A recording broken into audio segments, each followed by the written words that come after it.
Good morning. I greet you in the name of our Lord and Savior Jesus Christ. Today my topic is to be in Christ Jesus. To be in Christ Jesus. Generally, if you want to identify a person or even if you want to know personally regarding your life, normally we identify ourselves first of all who our parents are, where we lived, and how we lived, and regarding how much money or how much wealth we have, or maybe how much education we have done. All the information day to day, you can judge a person or identify a person according to the outward things, whatever you can see, right? Whether you are a poor person or whether you are a rich person, whether you are an educated person or whether you are an uneducated person, it doesn't matter. You identify in general, in a fleshly way or carnal way, looking at the situation or looking at a person, observing somebody, okay, including your life.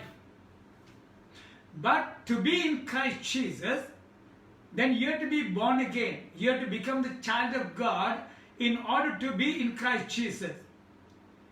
Right? Especially as a child of God, the day when you got born again, as a child of God, have you ever really thought about what is truly mean to be in Christ Jesus? Did you get any revelation about to be in Christ Jesus? If you understand properly, if you get the revelation of that word, that will revolutionize your life. I'm going to share a little bit on that area today. Let's go to the word of God, Ephesians chapter 2, verses 11 to 13. Maybe verses 10 to 13, if you read it, it will give little more explanation. Ephesians chapter 2, verses 10 onwards, where I'm going to read it. For we are His workmanship, created in Christ Jesus, for good works, which God prepared beforehand that we should walk in them. Therefore, remember that you once Gentiles in the flesh, who are called uncircumcision, but what is called the circumcision made in the flesh by hands. Verse 12 says that at that time you were without Christ, being aliens from the commonwealth of Israel and strangers from the covenant of promise, having no hope and without God in the world.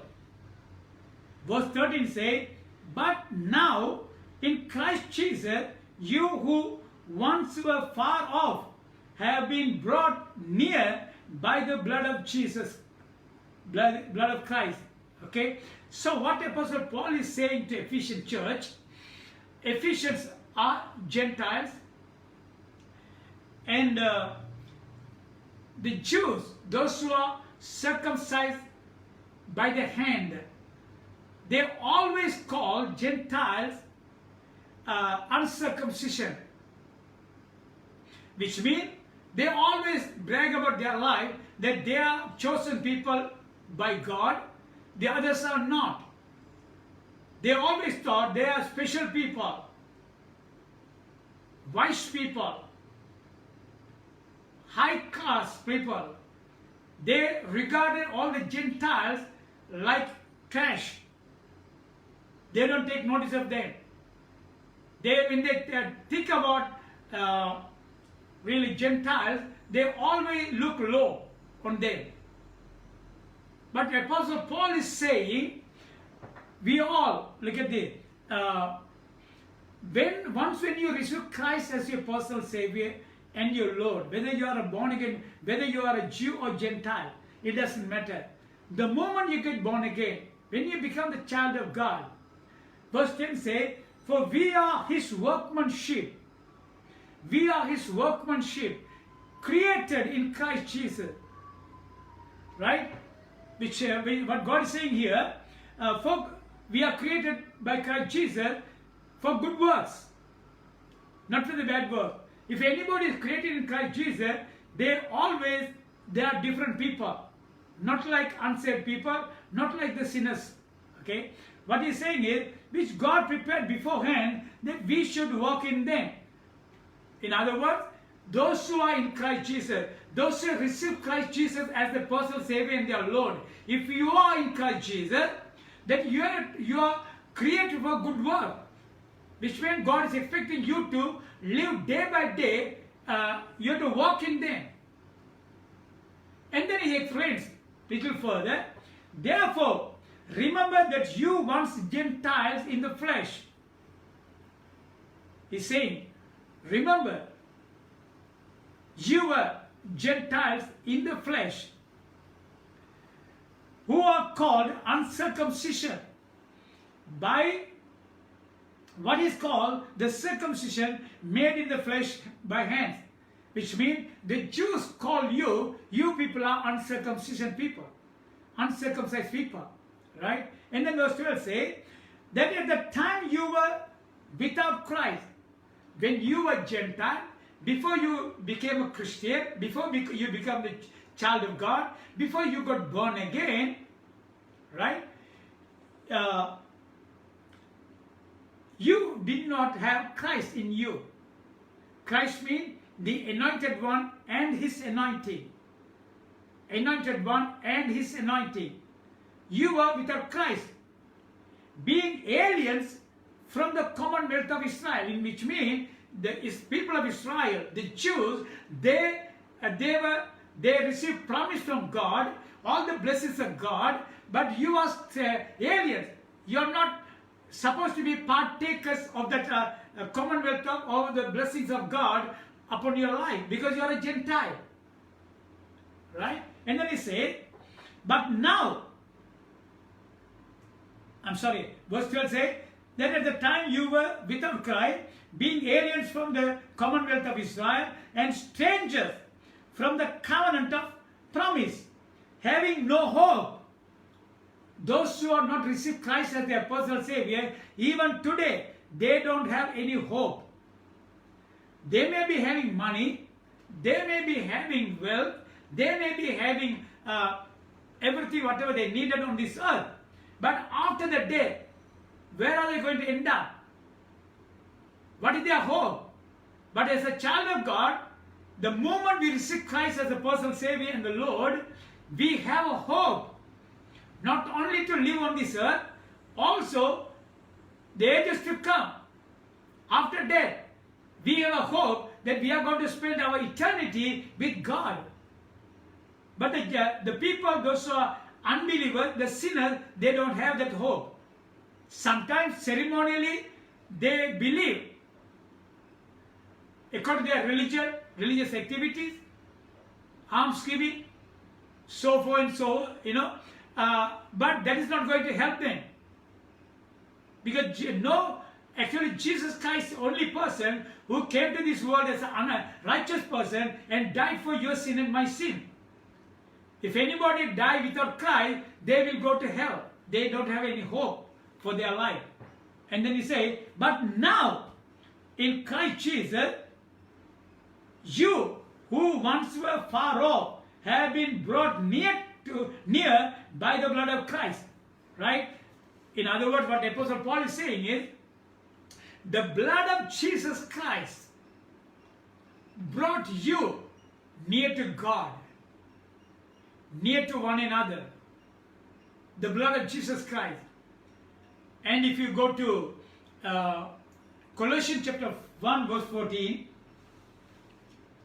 Colossians chapter 1 verse 14 says, in whom we have redemption through his blood, the forgiveness of sin. Right? The Bible clearly says, without the blood, there's no remission for sin. Without the blood, no forgiveness for sin. That's God's plan, God's method. So in the Old Testament, in order to get forgiveness from God, people sacrifice animals, they brought blood before God in order to receive forgiveness from sin. But under the new covenant, Jesus Christ, He came to this world, He took a form of a man, as a righteous man, He shed His blood in order to give us forgiveness from our sin. So today, if you have received Christ as your personal Savior and the Lord, you are forgiven by God. You have no sin in your life. All your sins are washed away. And the Bible says, once when you come before God with a repentant heart, east to the west, how far from east to the west? So far, God will throw away all your shortcomings, all your sins, all your unrighteousness. And the Bible says very clearly, God will remember no more. But especially as a child of God under the new covenant, if you receive Christ as your personal Savior, the blood of Jesus Christ has washed all the sins away. You are 100% clean before God. And 2 Corinthians chapter 5, verse 17 says, 2 Corinthians chapter 5, verse 17 says, therefore, if anyone is in Christ, he is a new creation. All things have passed away. Behold, all things have become new. Here, Apostle Paul is writing to Corinthian church. He says, therefore, if anyone is in Christ, which means the anointed one and his anointing, if you are in Christ Jesus, you are a new creation in Christ Jesus. Physically, you are old. You are born, you live, your physical body is there, your unrenewed mind is there. But the moment you receive Christ as your personal Savior and your Lord, what happens is your inward man, your inner man, the spirit man, receives salvation from God. He becomes a new creation in Christ Jesus. Right? What he's saying is, therefore, if anyone in Christ, he is a new creation. All things are passed away. In other words, when the Bible says old things, before we got born again, before we became the child of God, we were under the bondage of Satan. We were under slavery of Satan. We were living in the darkness. We were living in all kind of unrighteous activities. We were living in sin. We are corrupted. We were living in darkness. We were really on our way to the hell, the lake of fire. But by the grace of God, Jesus came and died for your sin and my sin. But if you have given your heart to Jesus, you are translated from the kingdom of darkness to the kingdom of light of His dear Son. Now, if you are a born again believer, now you are in Christ Jesus. You are under the kingdom of Christ Jesus. So you are supposed to live not under darkness, but under the light. Right? All the power of Satan is removed far away from you. Satan has no power to dominate your life because you are a new creation. All things, every sin, whatever you committed in the past, everything was forgiven. Right? All the control of Satan are completely removed because you are a new creation in Christ Jesus, which means the anointed one and His anointing is in you. Okay? What Apostle Paul is saying here, once when you receive Christ as a personal Savior, actually God made us new creation. When the Bible says new creation, the moment you receive Christ as a personal Savior, you got the character and the nature of God in you, in your life. The character and the nature of God. In other words, Satan's nature is completely wiped out in your life, and you got the character and the nature of God in you. And 2 Corinthians 5:21 says, right? 2 Corinthians chapter 5 verse 21 says, for he made him who knew no sin to be sin for us, that we might become the righteousness of God in him. Right? In him. In him. In Christ Jesus. Right? What is it? Again I'll read it. He made him who knew no sin to be sin for us. Jesus was born on this earth without sin. He was born by the Holy Spirit. No sin in his life. Even for 33 years, while he was living on this earth, he never committed any sin. Because there's no sin in his life. He was righteous. He was holy. He was pure. Right? But the Bible says, he came and died on the cross on behalf of you. He took upon your punishment upon himself. And he gave his righteousness to you and me. So he took our sin upon himself, and he gave his righteousness upon unto us. And Jesus, the blood of Jesus Christ, made us righteousness of God. Righteousness means right standing before God without guilt, without sin, right? Without any fault. God is holy. When we were washed by the blood of Jesus, we became the righteousness of God. We got the right standing before God legally because of the blood. Our righteousness, or good work, whatever it is, our righteousness is a filthy rag, the Bible says. We became righteous because of the blood of Jesus. He made us. Okay? So, Romans chapter 8 verse 1 says, Romans chapter 8 verse 1 says, there is therefore now no condemnation to those who are in Christ Jesus. See again, in Christ Jesus. There is therefore now no condemnation to those who are in Christ Jesus, who do not walk according to the flesh, but according to the Spirit. Because once when you receive Christ as your personal Savior, your inner man, your spirit man became a new creation in Christ Jesus. If you walk according to your spirit man, okay, there is therefore no condemnation. Satan cannot bring any condemnation against you because the blood of Jesus Christ washed away all your sins. Past, present and future sin. Completely. It's done away with. So you can come boldly to the throne of grace. Why? Because of the blood of Jesus. Right? And verse 2 says, for the law of the Spirit of life in Christ Jesus had made me free from the law of sin and death. There you are. For the law of the Spirit of life in Christ Jesus. Jesus Christ, once when you receive Christ as a personal Savior, the life of Christ came into you. The law of life of Christ is in you. So it has set you free. It says, it has made me free from law of sin and death. You are no longer bound to sin. You are no longer bound to the death. Jesus redeemed you from those two by his blood. Okay? So don't receive any condemnation. Satan can bring condemnation against you. People can bring condemnation against you.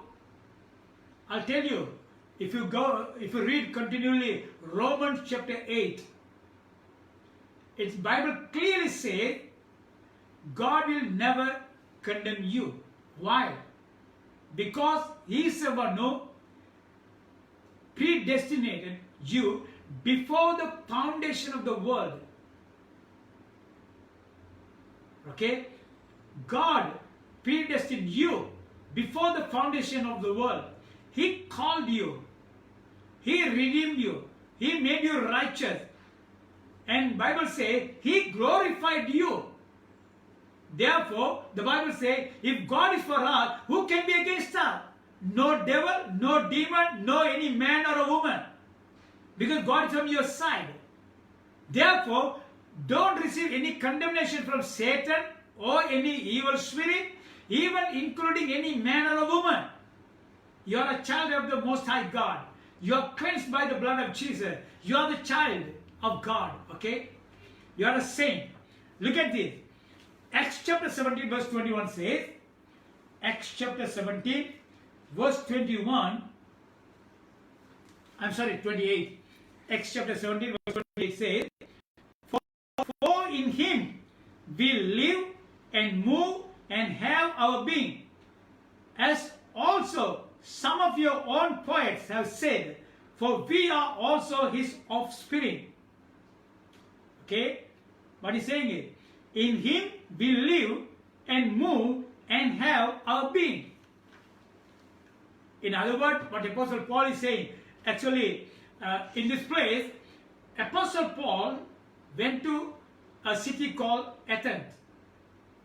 When he visited there, he saw entire city was filled with statues, carved images. So he was really disturbed in the spirit.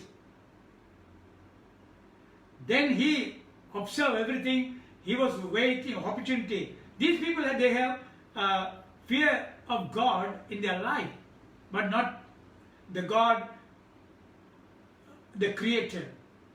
But they have some kind of God fearing. Because of that only, they made all the statues, all the carved images in stones, in iron, silver and gold, even wood. They make all sort of images. So when you look around the city, everywhere these statues are there. Then Apostle Paul, looking for an opportunity to preach the gospel, then he came to a place there it was empty. He saw a tag there, it was there, said, unknown God. He took that receipt and he took the opportunity and he started preaching to those people. I know you people are really God-fearing people. You so much gods and goddesses are you are having, and I understand that. But today I have come to speak about unknown God. I saw in a place where it is mentioned unknown God. I have come to call speak about them. Then he started preaching about Christ and his crucifixion and about his resurrection. And then he said, until in his message, he said, relating all these statues, carved images, it doesn't have any life. But Jesus Christ, he died for your sin and my sin. He died and he was buried. He rose again on the third day. The God whom we worship is alive. Because we are in him, we move, we have been. That's what he said.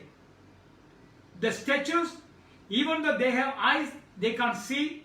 Even though they have mouth, they can't speak. Even though they have ears, they can't hear. Right? Even they have feet, they can't walk. So he's relating, these are carved image made by man. Right? But I am speaking about only one true God. Isaiah chapter 44 really giving more deep details about the statue. It's really funny one way, but it is very interesting. Isaiah chapter 44 verses 9 to 20. It's a long passage to read it, but I just want to bring some information from here. Verse 9 says, those who make an image, all of them are useless. Can you see that? All those who make an image, all of them are useless, and their precious thing shall not profit. they are their own witness. They neither see nor know, right, that they may be ashamed, who would form a god or mold an image that profits him nothing. And then continue, if you read it, he's talking about blacksmith, and then all the craftsmen, and so on and so forth, right? Then verse 13 says, the craftsman stretches out his rule, he marks one out with chalk, he fashions it with a plan, he marks it out with the compass and makes it like the figure of a man, according to the beauty of a man, that it may remain in the house. He cuts down cedars for himself and takes the cypress and the oak. He secures it for himself among the trees of the forest. He plants a pine, and the rain nourishes it. Then it shall be for a man to burn. For he will take some of it and warm himself. Yes, he kindles it and bakes bread. Indeed, he makes a god and worship it. He makes it a carved image and falls down to it. He burns half of it in the fire. With this half he eats meat. He roasts a roast and is satisfied. He even warms himself and says, "Oh, I am warm. I have seen the fire." And the rest of it he makes into a god. His carved image, he falls down before it and worship it. Right? Praise to it and say, "Deliver me, for you are my God." Can you see that? And if I don't have time to go through the entire passage, it's very, what Isaiah is saying is, those who make an image and they are useless. Right? What he's saying is, he brings oak tree or any other tree, he carved an image of a man. He makes it. Right? I'm just giving one area only I'm talking about. Then he takes some of the wood in the winter time for cold. He make a fire. He warm himself. He take another piece and cook, roast meat and cook his food, everything. And then he take another piece and make an image or carve an image. Then he called that, "You are my God, you have to deliver me." What a stupidity. If a man makes an image, the man is supposed to be the image as God. But he makes an image or statue, and then he go and worship the image. What a foolish, dumb mistake the people are making. That's what Isaiah says here. But we worship only true living God, who came to this world, died for our sin, paid the penalty for our, he took upon our punishment upon himself. He was dead, he was buried, and rose, on the third day he was rose again from the dead. He is alive. Same way we are in him. Therefore we move. We have a bare being. Right? A dead peer, actually lifeless thing cannot move. If anything want to move, it must have life. Since Christ is living, since we are in Christ Jesus, we can move. That's what exactly Apostle Paul and Isaiah is saying here. Okay? So, in other words, actually, going after images, going after worship, statue, that's a useless thing. Okay? That's what they are pointing out. And Ephesians chapter 2, I want to take you again there. Right? Ephesians chapter 2. Hallelujah.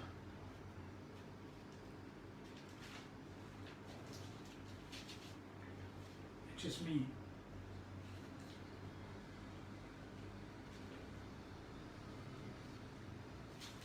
I just want to point out one of this thing. Ephesians chapter 2 verse 10 already we said, right? Verse 10 say, for we are his workmanship, created in Christ Jesus for good work.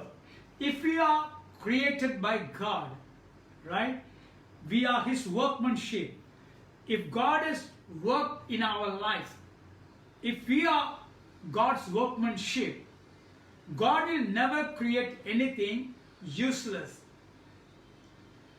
He created us in order to be perfect in everything. Okay? So that's also in Christ Jesus, the anointed one and his anointing. The moment you receive Christ as your personal Savior and the Lord, the anointed one comes and lives inside of you. Right? The anointing can change everything in your life. I'll tell you, if you understand this perfectly, if you get the clear revelation from this passage, you will never open your mouth and say, oh, I am poor, I am struggling. God's workmanship, never be poor, never struggle financially. Okay? You get the revelation here. And sometimes people say, oh, so I am so weak. No, God's workmanship never become weak, because the strength of God is in him. Right? Sometimes people say, oh, I am so unworthy. No, God, you are a workman of God, workmanship of God. Therefore, you cannot be unworthy. God never created anything unworthy.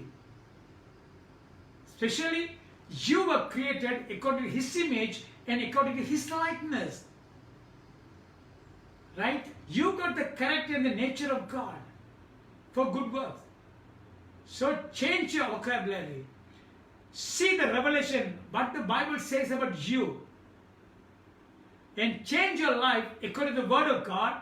Then you will be able to experience all the power of God working in your life. Even Ephesians chapter 2, actually verse 7 says, that in the ages to come, he might show the exceeding riches of his grace in his kindness toward us in Christ Jesus. That in the ages to come, he might show the exceeding riches of his grace in his kindness towards us in Christ Jesus. In Ephesians chapter 1, verses 20 to 23, there it says, which he worked in Christ when he raised him from the dead and seated him at his right hand in the heavenly places, far above all principality and power and might and dominion and every name that is named, not only in this age but also in that which is to come. And now he put all things under feet and gave him to be head over all things to the church, which is his body, the fullness of him who fills all in all. Which means, what Apostle Paul is saying is, you are not an ordinary person. When Jesus, so we have to identify ourselves with Christ Jesus, okay? In Christ Jesus, that's my topic. We have to identify ourselves with Christ Jesus. When Jesus died, you died with him. When Jesus was buried, you buried with him for your sin. When Jesus was rose again from the dead, you rose again with him. When he was ascended to heaven, you ascended with him in heaven. And when he was seated at the heavenly places, at the right hand of the Father, you were seated with him at the right hand of the Father. And the Bible says, far above principality, power, might, and dominion, and every name that is named not only in this age, but also in that which is to come. All those names are under your feet. Why? You are seated in the heavenly places in Christ Jesus. What a glorious life is that. You may be living in this world with a physical body, but in Christ Jesus, if you see yourself in Christ Jesus, you are far above all the principality, even including Lucifer himself, Satan himself. Okay? And so what you say is here, and Colossians chapter 2 verse 3, and then 1 Corinthians chapter 1 verse 30. If you read it, there the word says that in Him, in Christ Jesus, we have all wisdom and knowledge. In order to operate in this world, in order to function victoriously in this world, so God has given you wisdom and knowledge. In the end, I want to mention one more verse. Romans chapter 5 verse 17 says that if you are in Christ Jesus, God, Jesus Christ, has presented you before the Father as a king to rule and reign. Think about that. You are not an ordinary person. You are not a poor old worm. You are not a dust. You are not unworthy. See yourself today in Christ Jesus. See yourself today that you are a child of God. See yourself that you are seated in the heavenly places with Christ Jesus. Not only that, Jesus Christ made you king and priest to rule and reign in this life. Okay? If you get that revelation, you can live a wonderful, victorious life on this earth. Let's pray. Heavenly Father, we once again come to you, Lord, in Jesus' name. Father God, we thank you that you have spoken to your children once again through your word of Father. Lord, let them realize and let them understand. Let them get the revelation that they are not ordinary people, that they are somebody in Christ Jesus, that they are the royal priesthood, they are the holy nation, they are the peculiar people. Lord, that they are created by you, Father, for good works. And also, Father God, that they are not dumb or stupid, that you have given in Christ Jesus, that you have given them wisdom and knowledge of Father God, in order to rule and reign on this earth of Father. Let them get their revelation and live a victorious life and bring the glory to you alone, Father. In Jesus' name I pray. I want to lead you to another simple prayer. If you have not given your heart to Jesus today, I'll encourage you to think about this. After the death, where are you going to spend your eternity? We know every person, those who are born in this world, they will die one day. We don't know when the death will take place. But you can't postpone either. If you die, where are you going to spend the eternity? The Bible says only two places. One is heaven, the other one is hell. Hell is not prepared for you and me. It is not prepared for mankind. Hell was prepared for devil and for the disobedient angels. But as a man, if you don't give your heart to Jesus, who came and died for your sin and took your punishment upon himself, then you have to end up your life in hell eternally. God doesn't like, because God loves so much the world. He sent His only begotten Son to this world in order to take your punishment upon Himself. He died and He was buried and He rose again on the third day. The Bible says, if you confess the Lord Jesus Christ out of your mouth and believe with your heart that Father God raised Him from the dead, you can be saved, you can be born again, you can become the child of God. Right? So, nobody can make decision on behalf of you. That's your choice. If you want to save from hellfire, give your heart to Jesus. I'm going to lead a small simple prayer. If you truly, sincerely want to become the child of God and to spend your eternity in the presence of God,